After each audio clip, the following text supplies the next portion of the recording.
Hai, Assalamualaikum warahmatullahi wabarakatuh.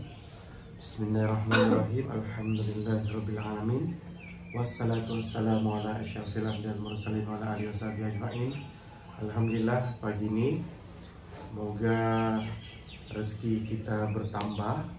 Oke, sebab bangun awal. Jadi pada pagi ini Uncle akan sambung lagi untuk sharing. Sebelum tu Uncle mau perkenalkan diri. Nama Uncle Sufyan Ismail, merupakan pengamal perundangan syariah atau lebih dikenali dengan peguam syar'i di negeri Sabah. So Uncle akan keep on sharing apa-apa isu ataupun tips undang-undang syariah khasnya untuk di negeri Sabah. Okey, pada pagi ini Uncle akan share beberapa tips mengenai rumah tangga, macam manakah untuk mengelak isu orang ketiga di dalam hubungan suami isteri. So, hai, Assalamualaikum. Saya Len Ramli, saya adalah wife kepada Denny, kepada Sufyan Ismail. So, watak saya di sini, I will be helping him in in giving good points in your marriage. Bukan juga good advice. Kami bukannya we are not the best person to tell what the best thing that you need to do ke apa. We just sharing. Okay, the fact that we share pun it's from other sources, bukannya ataupun daripada observation. Okay, something yang general yang mungkin boleh memberi manfaat kepada all of you. So here is the morning, very nice morning kan? Yeah. So Uncle akan cuba relate dengan undang-undang syariah. Yeah. Apa-apa tips yang akan kita share kan di dalam tips pada pagi ini. Macam saya ada background psikologi sikit, jadi I will relate it to the whatever yang psychology in marriage life lah. So dia akan relate dengan isu-isu apa tu lah? Undang-undang syariah. So insyaAllah mudah-mudahan dia bagi manfaat kepada siapa saja yang tengok video ni. Dan hari ini saya dalam respect, ada orang komen, sis cuba dulu jangan pakai spek bah, dia cakap. So dia boleh tegur. So anyway, hari ini tak pakai spek. The reason why I'm not wearing sunglass is because tiada reason, sebab tak panas. Okay, so dia mendengar bunyi burung-burung tu. Jadi kita straight to the point, masalah orang ketiga. Okay, so masalah orang ketiga ni merupakan satu isu boleh dikatakan dalam 40% atau mendekat separuh lah, 50% punca perceraian di mahkamah syariah. Jadi isu ini perlu kita tangani atau kita cegah dari awal sebelum dia merebak sebagai virus yang boleh menyebabkan satu rumah tangga tu bercerai-berai. So kehadiran orang ketiga dalam hubungan ni dia akan menyebabkan banyak benda yang sulit akan berlaku. For example, apabila ada perasaan dicampur adukan dalam hidup our daily life lah. So kita kena ada satu cara yang smart untuk untuk handle lah kan lah. Yes. So the first one is bila kamu dengar pasal rumors tu, kamu mesti confirm dulu. Confirmkan dulu, takut tersalah tuduh, maybe ada communication yang baik. Ya. Yeah. So apabila kita dengar rumors tu, kita pastikan dulu rumors dia punya fakta ataupun kabar angin tu memang berasas dan betul. Untuk pengetahuan peluang kes perceraian disebabkan oleh orang ketiga ni dia tidak mengikut umur, sebab di mahkamah syariah itu sendiri berlaku berbagai peringkat umur. Ada yang 20-an, 30-an, 40-an, 50-an, dan ada juga yang 60-an. Maksudnya di sini peringkat umur tuh setiap peringkat umur tuh ada saja isu disebabkan oleh orang yang ketiga. Tidak kira lah dia pangkat makcik kah, sudah nenek kah. Tidak kira lah dia itu pangkat bawahan ataupun yang berprestige, juga terlibat dalam masalah orang ketiga nih yang boleh menyebabkan sehingga berlakunya perceraian. Dan jantina juga tidak memainkan peranan. Maksudnya di sini tiada yang orang cakap si suami saja yang selalu ada orang ketiga. Di mahkamah tuh balance, ada juga wanita yang menjadi punca, yaitu mempunyai orang ketiga sehingga boleh menyebabkan perceraian. Jadi hal ini tidak boleh dianggap ringan. Sebelum dia lebih parah, seharusnya kita cuba cegah, orang cakap, supaya benda ini tidak menjadi lebih serius sehingga boleh menyebabkan perceraian itu difailkan oleh kedua belah pihak. Okay? Sama ada suami maupun istri. Sebab kalau rumus nih, kalau rumus dia laju tuh sampai. Ya, sebab kadang-kadang benda ni ada kemungkinan dia betul ataupun tidak betul. Tapi kalau sudah balik-balik, jadi perkara itulah. Contohnya benda tu tidak betul, tapi isu tu selalu dibangkitkan. So apa yang uncle boleh advise, elakkan satu perbuatan yang boleh menyebabkan cerita ataupun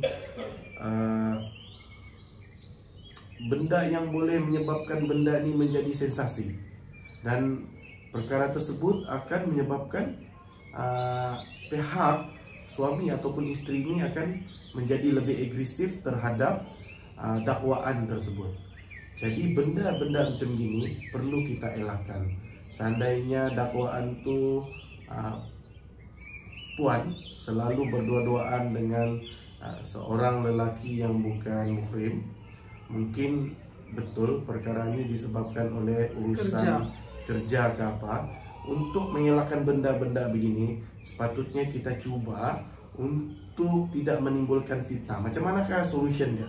Mungkin kita boleh bawa lagi satu klik, sama ada perempuan ke lelaki, untuk tidak berdua-duaan dan boleh wujudkan dia untuk bertiga ataupun berkumpulan. Actually kan kalau macam dua orang mula-mula hal kerja, tapi lama-lama dia pening melarat tu. Sebab dia benda ni benda perasaan, takut dia terjebak di dalam orang cakap termengadu. Boleh menimbulkan perasaan yang berlainan. Okey. Jadi benda-benda begini haruslah dielak daripada awal. Jadi solution dia, kalau ada hal kerja tu pastikan kita tidak melebihi 3 orang, 3 atau 4 ke apa. Benda-benda begini boleh mencegah dari berlakunya fitnah terhadap kita, sama ada suami ataupun istri. So bila jadi tu kita kena tetap tenang dan kita kena kuasai emosi kita sendiri. Sebab bila kita tahu kita punya pasangan tu dia ada hubungan orang lain, ada orang ketiga ataupun begitu contohnya, so kita marah kita tu jadi macam mau meletup-letup. Jadi bila emosi kita ni tak stabil dan kita bertambah stres lagi, takut kita tak dapat kuasai diri kita. Jadi itulah pentingnya bila kita dengar benda ni, kita kena relax dulu dan tenang. Jangan emosi yang menguasai diri kita, mau settle benda ni. Ya, maksudnya di sini apabila kita dapat ataupun baru terima berita yang negatif mengenai pasangan kita, kita jangan terlalu cepat untuk mau naik marah ke apa. Kita tenang dulu, cek dulu betul-betul. Apa yang uncle boleh advice adalah dapatkan seorang rakan perundangan syariah. Lebih senang kamu cari peguam syar'i untuk berbincang perkara tersebut, dan minta nasihat daripada peguam syar'i tersebut, apakah tindakan yang wajar diambil tanpa kamu bertindak sendiri yang boleh menyebabkan tindakan kamu tu boleh pihak lain mengambil kesempatan terhadap insiden tersebut untuk mengambil tindakan undang-undang sama ada syariah maupun sivil. So, Uncle suka sharing supaya apabila kamu mendapati pasangan kamu sama ada isteri ataupun suami, kita cek dulu betul-betul dan cuba dapatkan nasihat dari seorang pegawai perundangan. Paling senang try cari peguam syar'i, dapatkan dulu konsultasi apakah tindakan yang perlu dibuat bagi menangani masalah tersebut sebelum dia menjadi lebih rumit ataupun parah. Sebab bukan apa, Uncle risau apabila kamu dapat kabar angin ni. Uncle dakwa dulu kabar angin sebab kita belum jelas terhadap cerita tersebut. First, apabila kamu marah, kamu cari dulu lawyer untuk dapatkan nasihat apakah tindakan yang perlu dibuat, supaya kamu tahu apakah step-step yang perlu kamu buat sebelum kamu bertindak secara melulu. Sebab apa? Apa yang biasa terjadi selalunya adalah pertengkaran yang melibatkan tindakan fizikal. Jadi elakkan daripada berlakunya tindakan fizikal, sebab tindakan fizikal ini boleh mengundang kepada perceraian melalui fasah. Okey. Bukan juga perceraian terus lah, keselamatan juga. Itu lagi satu lah. Sebab apa? Setiap masalah yang berlaku bukan semestinya berakhir dengan perceraian. Keselamatan isteri, anak lagi. Jadi kita janganlah terlalu buat satu tindakan yang melulu disebabkan oleh perkara yang orang cakap belum pasti. Kita membuat satu tindakan yang boleh menghancurkan rumah tangga, di mana ini melibatkan anak-anak kita. Kesianlah anak-anak kita. Jadi kita buat satu tindakan yang smart dengan mengambil tindakan dapatkan hikmat daripada seorang peguam syar'i. Okay? Jadi kalau macam gitu, lepas tu kita mesti kumpul bukti dulu. Bukti yang betul-betul rumus ni betul-betul ada. Jangan terus menyerang, tapi kita kumpul bukti dulu. Dan jangan kita supaya kita ni tidak menuduh tanpa bukti dan tidak jadi fitnah. Jadi memang beratlah mau mengumpul bukti itu kan. Tapi ini dapat mengelakkan perselingkuhan. Mau dapat bukti untuk perselingkuhan tu bukan senang. Tapi bukti ni boleh nanti digunakan untuk kita kasih confirm betul-betul adakah orang ketiga tu. Ya, benda-benda beginilah yang perlu kita lakukan, bukan membuat satu tindakan melulu dengan membuat tindakan pergaduhan sehingga boleh menyebabkan tindakan fizikal. Macam kita cari bukti tu. Okey, untuk kita cari bukti ini, kita dapatkanlah hikmat daripada seorang peguam. Biar peguam arrange untuk kamu apa yang perlu dibuat. Jadi tidak payahlah kita mau pening-pening, sebab itulah tujuan adanya seorang peguam syar'i bagi membantu anak guam dia. Okey. Seterusnya, kalau ada masalah tu, paling penting ni, tak payahlah mau post-post di media sosial. Yes, benda begini akan lebih mengeruhkan keadaan. Sebab akhir-akhir ni banyak pasangan yang suka membuat status di FB bagi mengeruhkan. Bukan saja FB lah, mana-mana media sosial elektronik suka orang cakap memviralkan pekung di dada ataupun membuka aibnya sendiri, aib isteri atau suaminya di media sosial. Sebab benda ni sebenarnya adalah satu tindakan yang tidak wajar, yang boleh orang cakap istilahnya macam meludah ke langit, nanti dia kena lagi muka sendiri. Jadi benda-benda macam gini sepatutnya kita elak. Okey. Dia bab apabila berlakunya wujud orang ketiga di dalam hubungan ini, apakah tindakan yang wajar diambil adalah untuk memastikan sama ada cerita ini betul ataupun tidak. Seandainya betul, kamu hendaklah membawa pasangan ini berbincang ke peringkat yang lebih tinggi, yaitu di jabatan agama, untuk mendapatkan konseling yang sepatutnya. Apabila dalam peringkat konseling pun perbincangan ini tidak berjaya atau berjaya, barulah kita membuat satu tindakan undang-undang syariah. Okey, jadi tidak perlu sehingga melibatkan tindakan fizikal, yang mana bab ini atau perkara ini boleh menyebabkan kita terlibat dengan jenayah. Okey, ada yang sampai berbalas-balas. Itulah di media sosial. Balas-balas. Sebab benda-benda sampai begini, girlfriend dia pun balas juga. Ya, benda-benda begini sebenarnya membuka aib kamu sendiri, di mana semua yang kamu viralkan di dalam media elektronik itu akan menyebabkan dijadikan bahan bukti di mahkamah syariah. Jadi perkara-perkara demikian, Uncle harap kamu boleh elak daripada melakukan satu tindakan yang tidak wajar, di mana kamu memviralkan di media sosial, sama ada di FB ataupun di mana-mana lah. Okay, so jadi sebagai manusia yang ada perasaan ni kan, kita tidak sedar pun kita ada kecenderungan untuk cerita batu di media sosial. Ini benda ni yang posting ni tak kira lelaki ke perempuan, sama saja.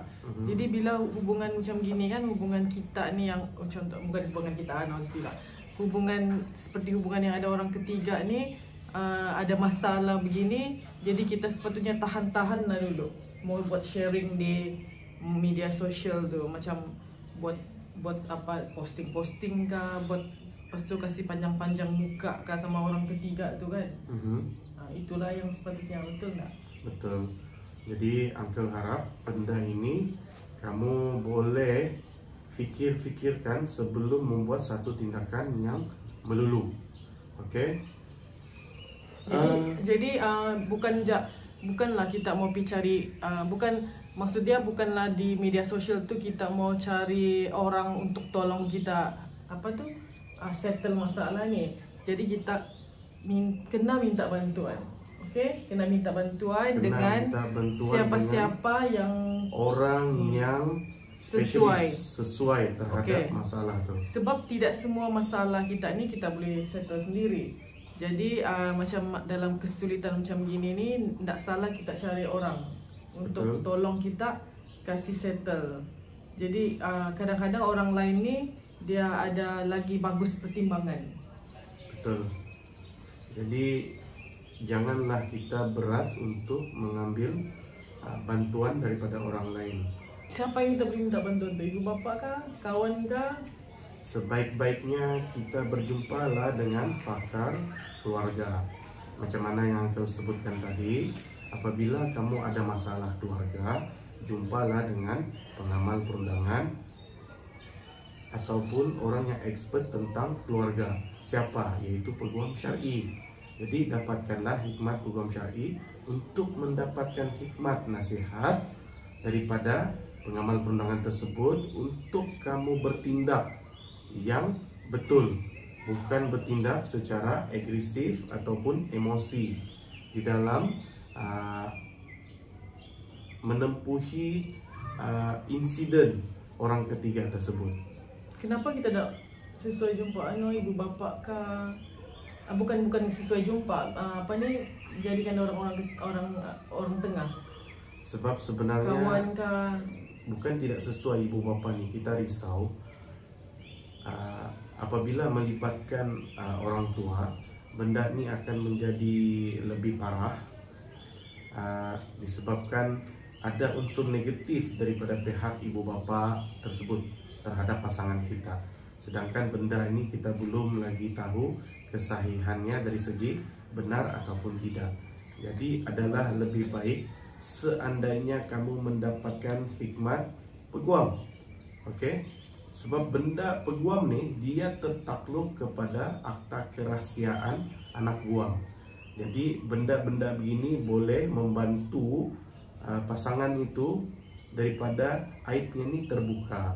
Sebab apa? Kadang-kadang aib ini terbuka bukan disebabkan oleh orang lain, tapi disebabkan oleh keluarga kita sendiri. Jadi elakkanlah benda begitu daripada terjadi terhadap kita. Sebab benda-benda ni dia belum ada lagi satu kesahihan ataupun kebenaran terhadap kabar angin tu.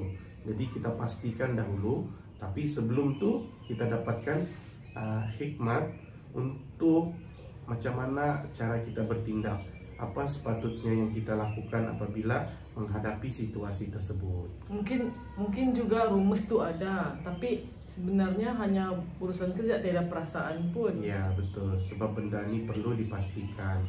Jadi elakkan daripada emosi yang tidak terkawal.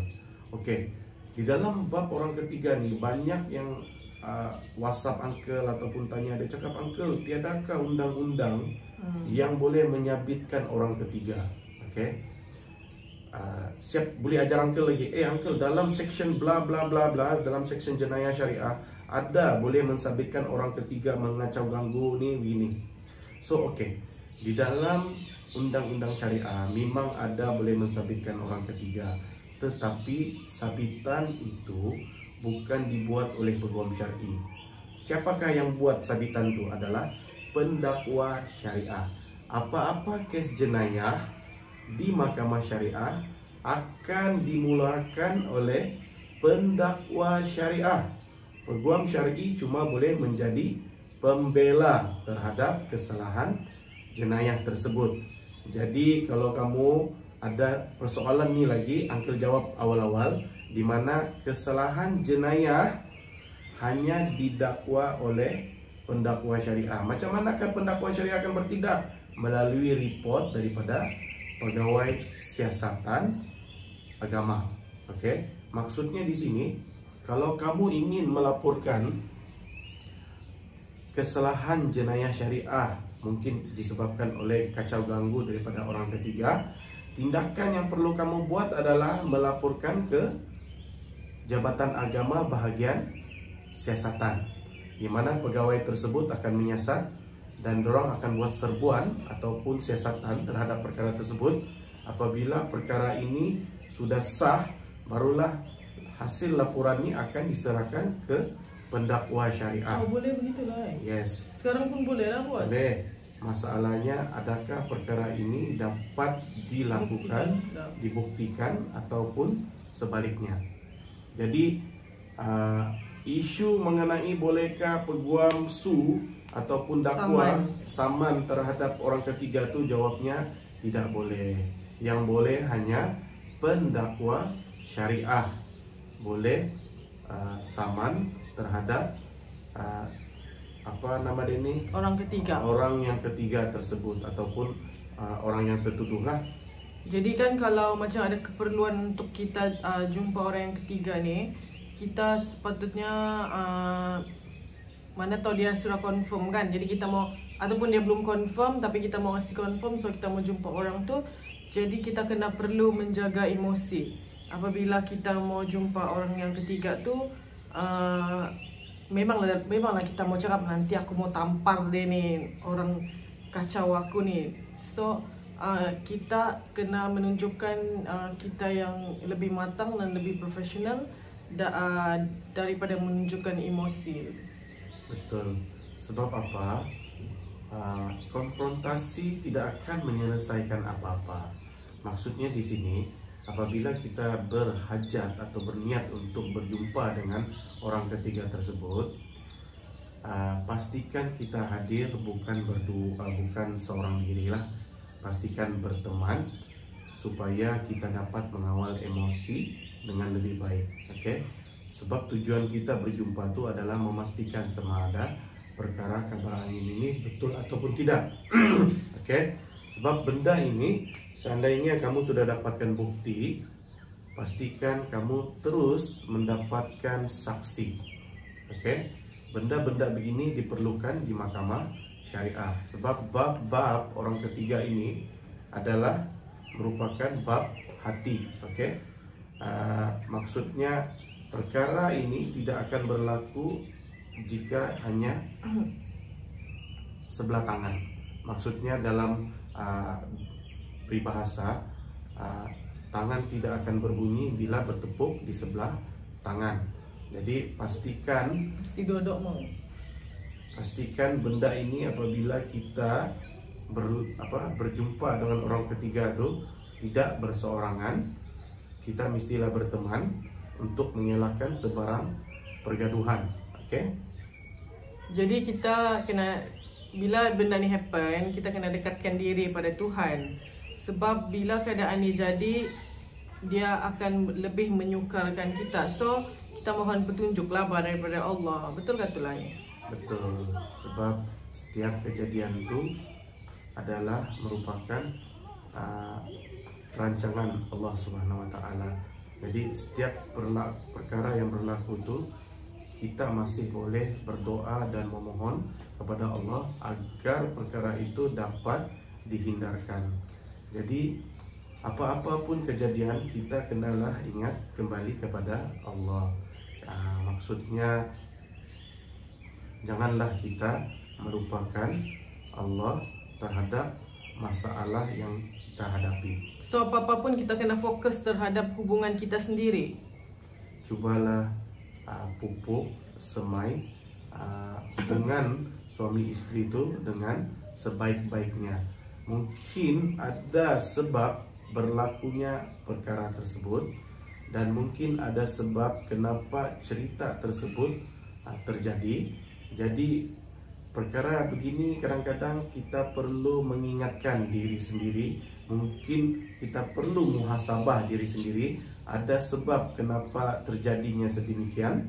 Ataupun kalaulah seandainya berita ini tidak benar, mungkin selama ini kita terlalu leka atau lupa, ataupun selama ini mungkin kita terabai apa-apa tanggungjawab yang sepatutnya dibuat oleh pasangan masing-masing. Contohnya apa? Contoh sampai boleh ada orang ketiga.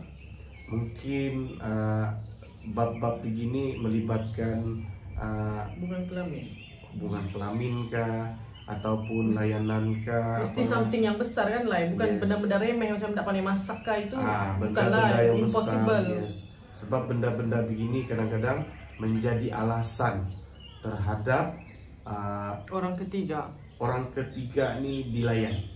Jadi kita cubalah elak benda-benda yang boleh menjadi punca atau penyebab untuk pasangan itu membuat ambil kesempatan kenapa dia ada orang lain. Selalunya apa masalah-masalah besar tu? Selalunya selain hubungan kelamin. Kalau bukan hubungan kelamin, dia akan beritahu macam yang selalunya laki dia ni kurang bertanggung jawab lah, selalu tidak bagi nafkah lah, apalah. Jadi dia mengadu lah. Jadi bila mengadu tu mulailah dia cerita bab-bab keuangan. Okey. Sebab bab-bab begini ni sepatutnya diluahkan atau dikongsi atau dibincangkan suami isteri, bukan dibincangkan dengan rakan sekerja yang berlainan jantina. Jadi apabila benda ini berlaku, di mana si perempuan mengadu kepada si lelaki atau si lelaki mengadu kepada perempuan, pertama bab ni mungkin bab kesian lah.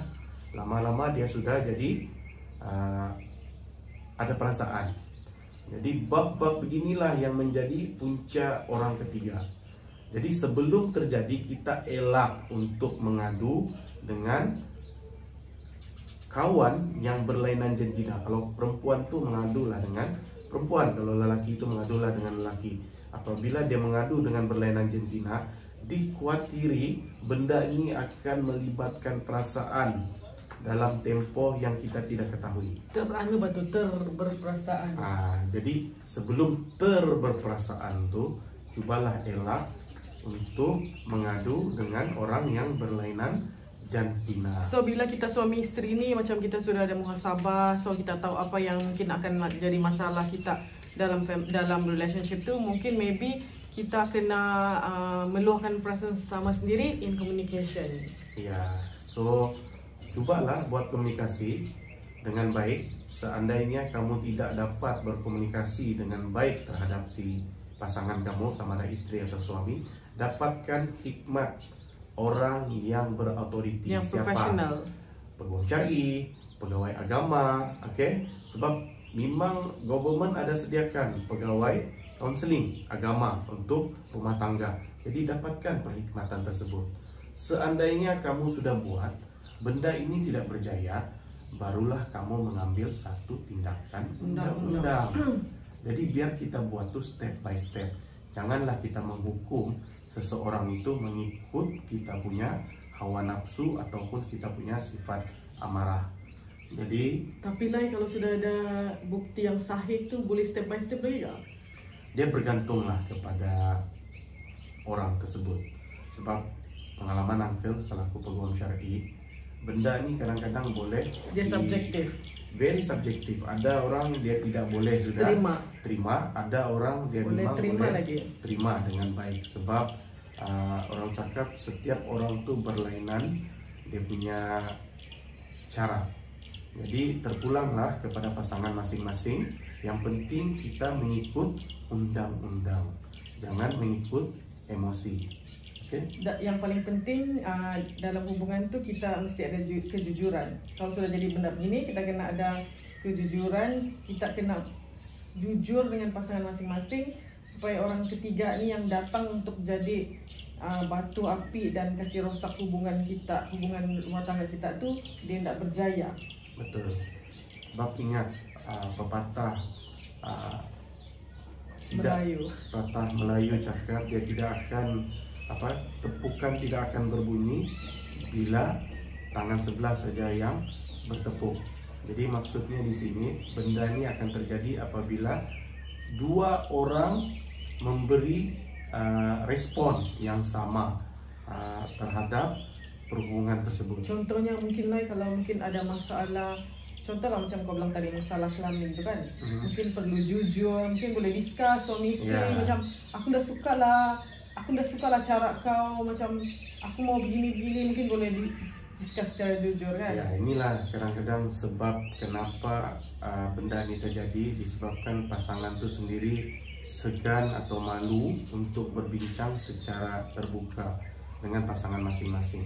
Sebab apa yang berlaku di mahkamah syariah, bab-bab kelamin ini selalunya dijadikan punca tu satu, tapi dia punca dia ni disebabkan tiada komunikasi.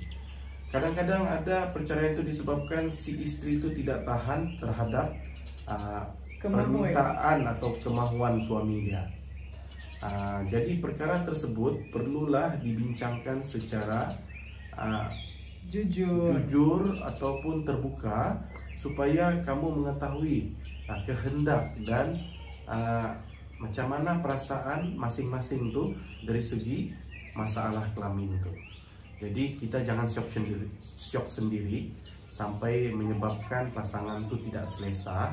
Jadi perkara begini janganlah diambil ringan.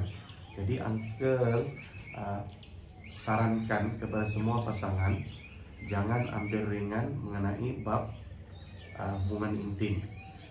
Bincanglah dengan sebaik-baiknya, kepercayaan. So kepercayaan tu antara pasangan tu sangat penting. Jadi bila kita sudah ada sikap curiga, kita tidak yakin, itulah kadang-kadang dia jadi isu juga tu untuk timbul orang ketiga ni. Dia guna alasan tu, oh kau tak percaya aku, begitu, alang-alang lah kau tak percaya. Dan sebabkan oleh ketidakpercayaan itu, jadi dia buat teruslah konon dia punya apa yang kena tuduh tu kan.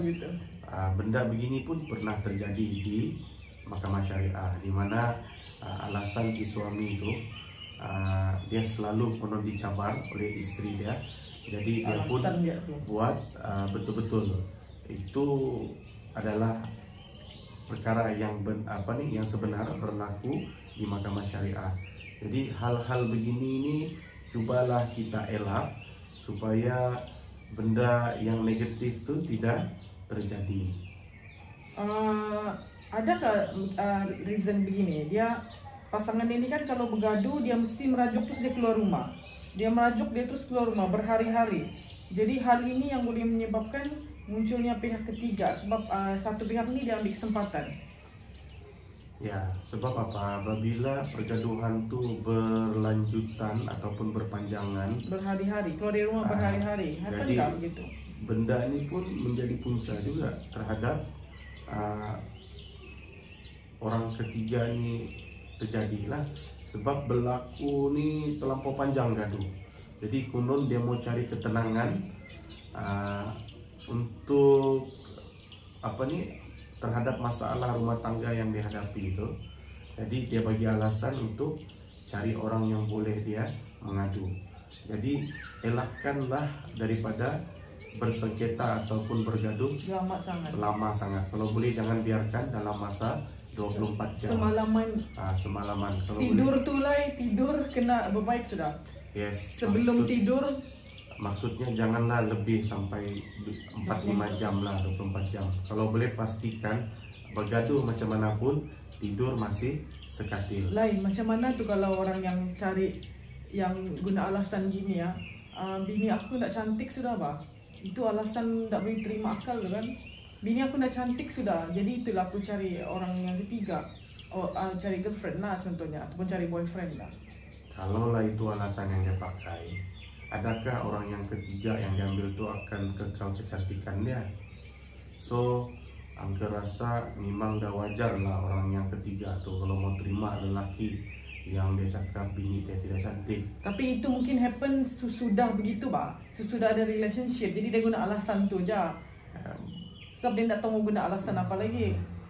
Sebab mungkin ada alasan macam gitu, tapi sepatutnya benda ini tidak harus terjadi. Sebab kalau kamu mau bini cantik, kamu kena keluar kos lah untuk kasih cantik bini.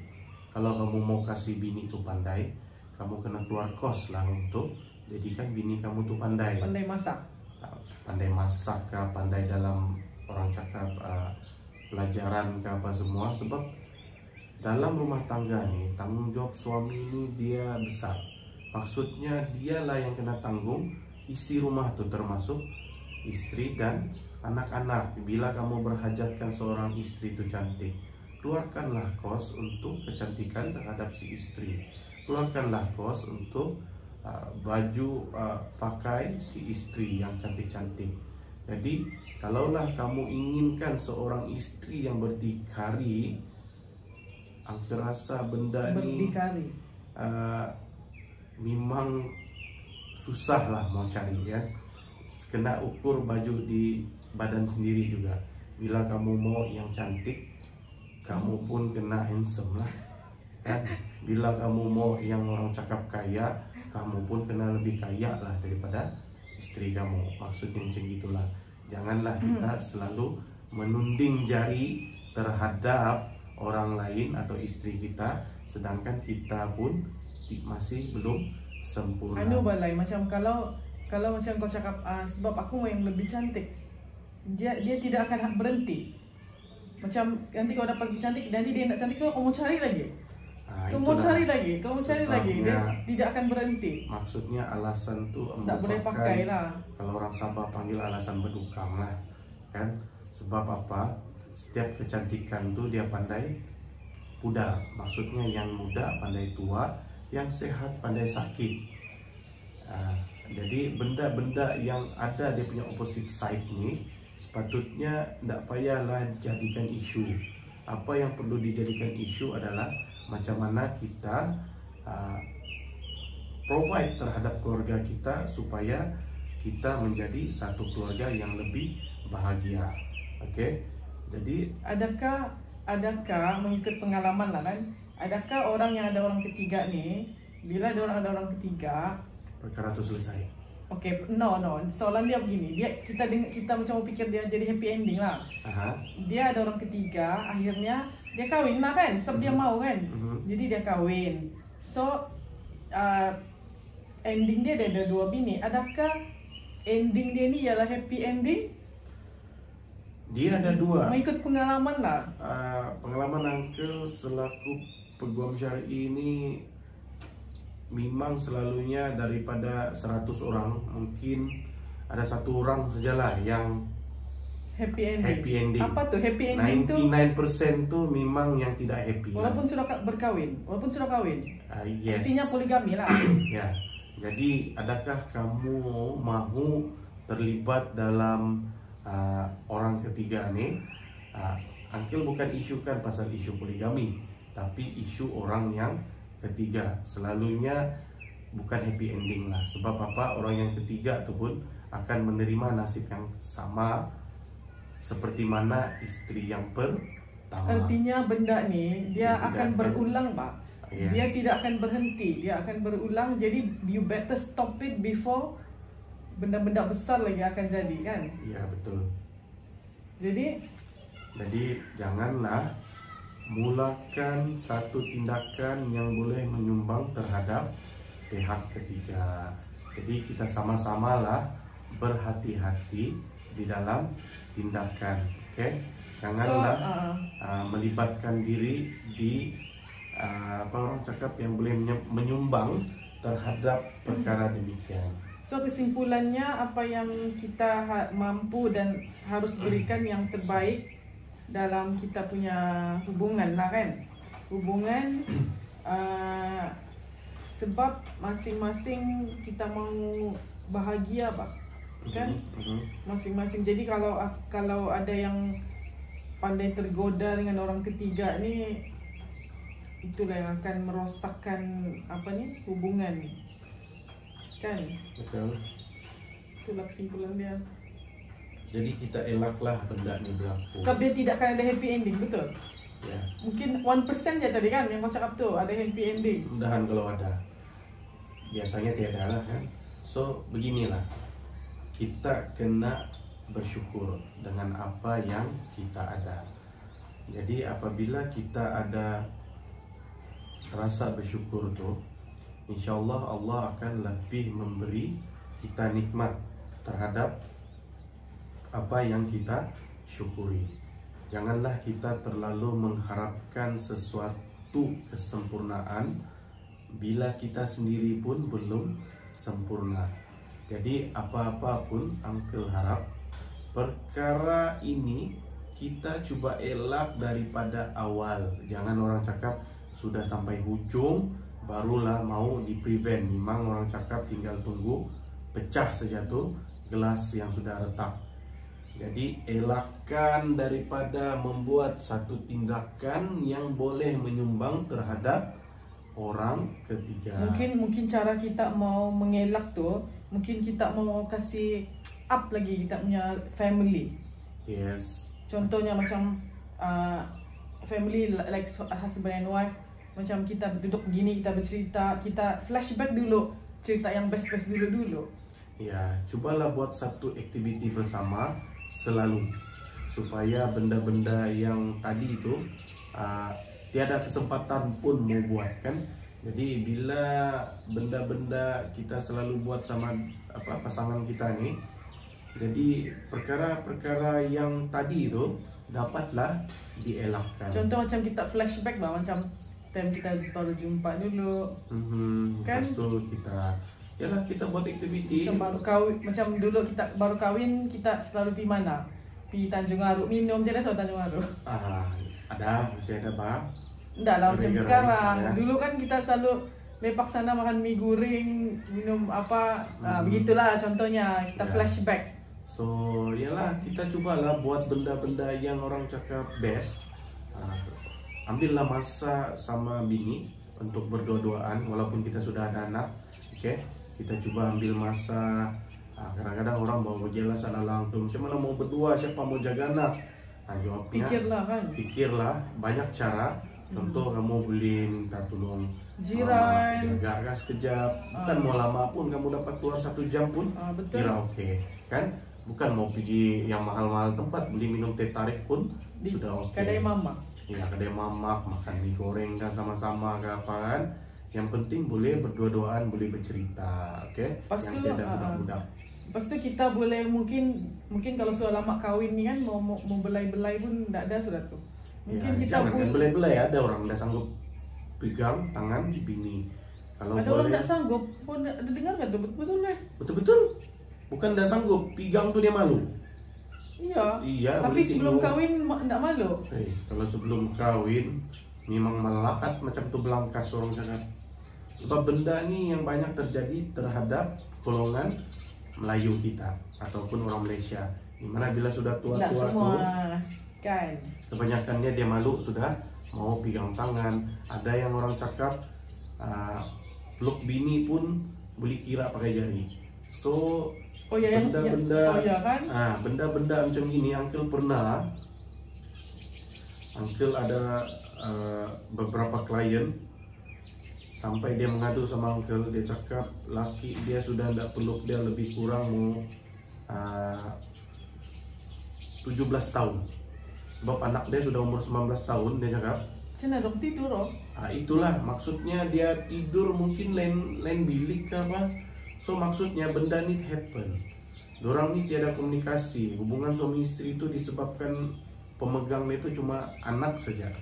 Jadi benda-benda begini elaklah. Kita cubalah untuk maintain supaya sayang bini, pegang tangan bini, peluk bini. Lai Kan? fitrah lelaki sentiasa ingin dibelai, betul tak?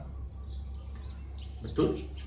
Iya. Ya, sama juga macam perempuan ya. Perempuan memanglah wajib lah. Sama saja yang sebenarnya. Oh Dia lelaki pun gitu juga, aku tak tahu. nggak tahu sekarang tahu lah sudah. Sebenarnya ini subjektif, dia mengikut orang tuh. Sebab orang ini kadang-kadang pandai berubah daripada dia muda sampai dia tua. Sebab Oh yang tua anda suka kena belai lah. bukan, maksudnya kadang-kadang bila sudah tua mulailah disebut kau kenapa buang tabiat sudah. Jadi bab-bab begini yang selalu kita nampak di drama-drama swasta Melayu Tapi kita actually kan. Sebenarnya kalau orang tidak suka dibelai, kenapa dia pergi cari orang ketiga. orang Oh ketiga ya, untuk that make dibelai. sense. So maksudnya dia orang memang mau dibelai, cuma dorang ni kadang-kadang mungkin malu. Jadi bab-bab untuk orang cakap suami istri ni tak payahlah malu. Jadi kepada mereka yang di luar sana tu yang jarang peluk bini, cubalah untuk peluk bini.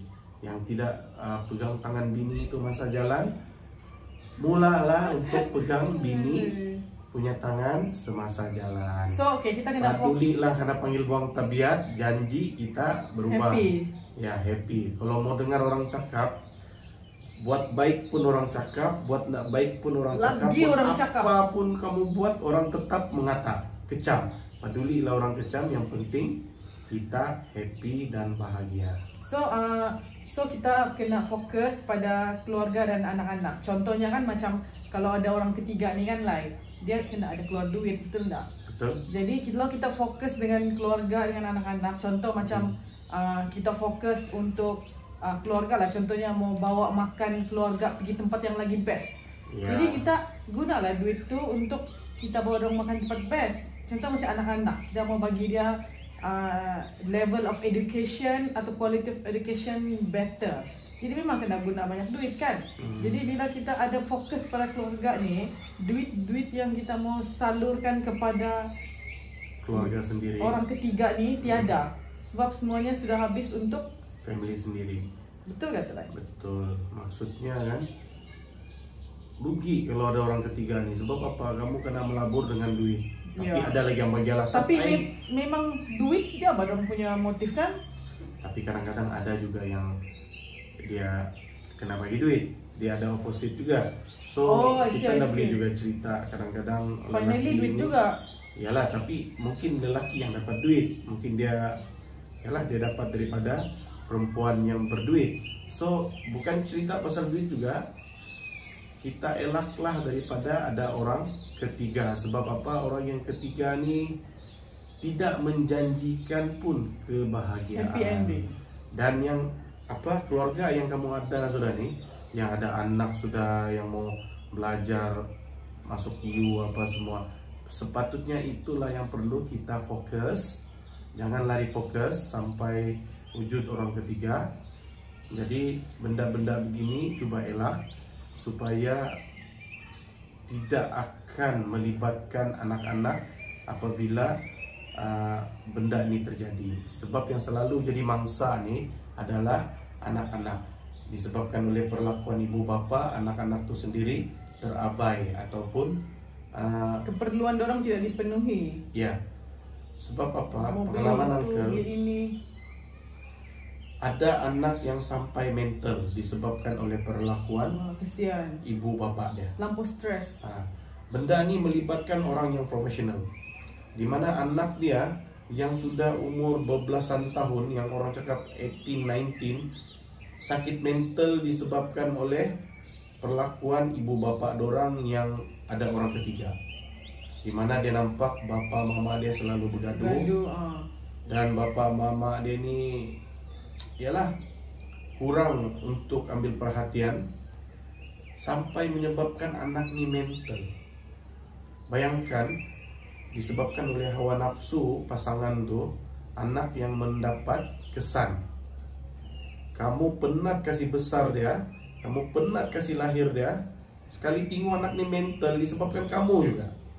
Jadi adalah tidak, orang cakap tidak wajar macam kamu buat hal anak-anak menjadi mangsa keadaan. Bayangkanlah, kamu penat kasih besar anak tu, dia mental disebabkan oleh perlakuan kamu.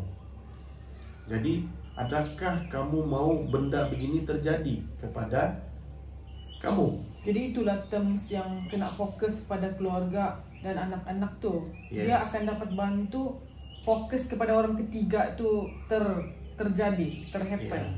Jadi bab-bab macam gini ni, sebelum kamu ada hati untuk cari orang ketiga, adalah kamu fikir dulu terhadap keluarga, yaitu terutamanya anak-anak lah. Sebab jangan sampai tindakan kamu tu boleh menyebabkan anak kamu menjadi mangsa. Ingat, kita punya tindakan ni dia ada, orang cakap ada karma, dia ada pembalasan. Ingat, pembalasan di akhirat tu itu satu benda yang lama ditunggu, tapi pembalasan di dunia tu pasti ada. Jadi hati-hati dengan tindakan kita sebelum kita keterbalikan, orang sama cakapkan. Jadi Uncle harap benda ni elakkanlah daripada dilakukan. Kita cuba untuk perbaiki diri masing-masing lah. Contoh lah macam kau mau, macam yang tadi yang kau cakap lah, kalau kau mau bini kau tidak jerawat, kau hantar dia pergi fashion. Betul. Kalau kau mau dia slim, kau hantar dia pergi pusat-pusat slimming center, banyak pun. Suruh dia pergi exercise kah kan, kontrol makan dia. Lelaki pun begitu, kena perbaiki diri sendiri juga. Tak boleh lah harap perempuan je, betul. Ya, kebanyakannya yang komplain ni, bini dia gemuk ni, yang sebenarnya laki dia sendiri pun taklah sado sangat. Tak ada cermin. Ya, itulah yang selalu berlaku lah. Jadi bab-bab begini ni kita kena muhasabah dulu diri sendiri sebelum kita membuat satu dakwaan yang boleh meludah ke langit. Okay? So kalau ada konflik, cuba selesaikan. Kalau selesaikan dan cuba selamatkanlah. Kalau tidak, nanti dia akan merosakkan rumah tangga kita. Ingat, setiap tindakan tu tidak semestinya berakhir dengan perceraian. Perceraian bukanlah, orang cakap, cara yang utama di dalam menyelesaikan masalah. Okay? Perceraian merupakan jalan yang terakhir. So, tidak semestinya kamu jumpa peguam ni bercerai saja. Tidak. Dapatkan hikmat nasihat daripada peguam syar'i, bagaimanakah untuk mengelakkan perceraian. Jadi bila kamu ada dengan rumus tu, kamu kasih confirm dulu. Lepas tu kamu kena tenang untuk kamu kasih settle dia. Jangan jangan cepat bertindak melulu, ikut perasaan. Kita kumpul-kumpulkan dulu bukti. Lepas tu janganlah suka post-post di media sosial. Nanti dia bertambah parah lagi. Jadi kita mintalah bantuan orang yang kita percaya. Contohnya pergi jumpa peguam syar'i kan, pegawai agama, konseling kah, okay? Dan akhirnya kita kena dekatkan diri pada Allah. Okay, banyak-banyakkan ibadah. Semoga ibadah kita tu diterima oleh Allah dan kita dilindungi dan diberi kehidupan yang bahagia. Okay? Angka rasa sampai sini dahulu. Semoga video ini akan beri manfaat pada all of you, all the followers. Oke, Uncle ucapkan yang baik pada Allah, yang tidak baik itu semuanya daripada kami sendiri. Kelemahan kami sebagai seorang manusia. Uncle minta maaf kalau ada tersilap cakap, tersilap sebut. Ini bukan iklan, ini bukan consultation. Ini merupakan satu sharing terhadap Uncle punya follower. Oke. Mudah-mudahan dapat manfaat terhadap semua keluarga, terutama keluarga Islam di negeri Sabah, dan semoga dimurahkan rezeki. Oke, kita jumpa lagi. Assalamualaikum warahmatullahi wabarakatuh. Assalamualaikum, jumpa lagi, bye.